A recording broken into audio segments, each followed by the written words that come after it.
JBL make a bunch of speakers and headphones. Some of them are pretty good and some of them are quite cheap. This is my review of the JBL Quantum 100, and these headphones are some of the cheapest headphones that you can buy in the JBL range. Do you think these budget headphones are worth considering? Let's take a look. There's not too much in the box with these. You get the headphones themselves, some product leaflets, and a detachable microphone. The detachable microphone can easily be bent and repositioned to a location that's going to easily pick up your voice. This little microphone cover, it is included. You can remove this, but I'd recommend keeping it on.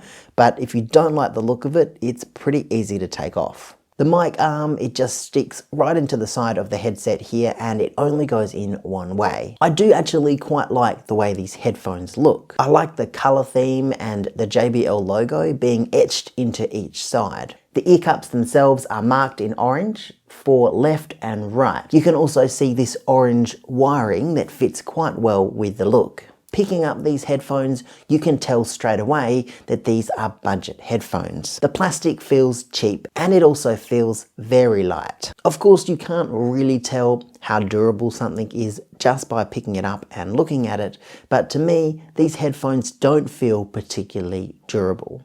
The plastic feels cheap and brittle. It looks like it could snap or crack quite easily. Having said that, there is a little bit of flex in the headband, and you can also adjust the headband for different size heads, and there's markings here on the side to help you remember where you had the headphones set to. The ear cups themselves are actually quite comfortable. They are nice and squishy and made of an artificial leather-like material. In my experience, this type of imitation leather does start to peel after you've used this for a while. With the headphones on, they don't do a great job of blocking out the outside sound. You can still hear what's going on in the room, if there's a plane going overhead, and I can even hear cars out on the street. The ear cups do reduce the sound a little bit, but you can still hear everything. You'll find a mute button here on the left ear cup, which you can use to mute and unmute the microphone. And there's also a scroll wheel. This has got bumps on it, so it's nice and tactile, making it easy to turn. The cable is permanently attached to the headphones, and it just has one jack here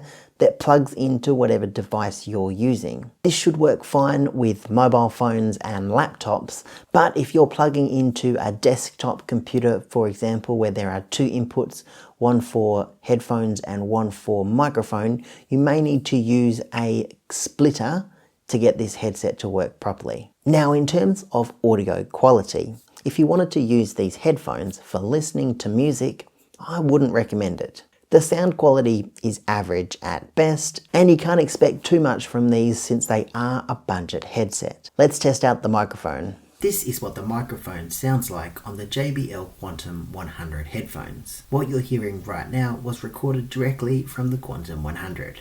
So overall, I am not a huge fan of these. I know they're cheap and you really do get what you pay for with these. If you can, it may be worth saving your money for something a little bit better. I've reviewed a bunch of different headphones on this channel, and if you're interested in any of those, I'll pop them up on the screen now. That's about it for me. I'm the Before You Buy guy. Thanks for watching. I'll see you next time.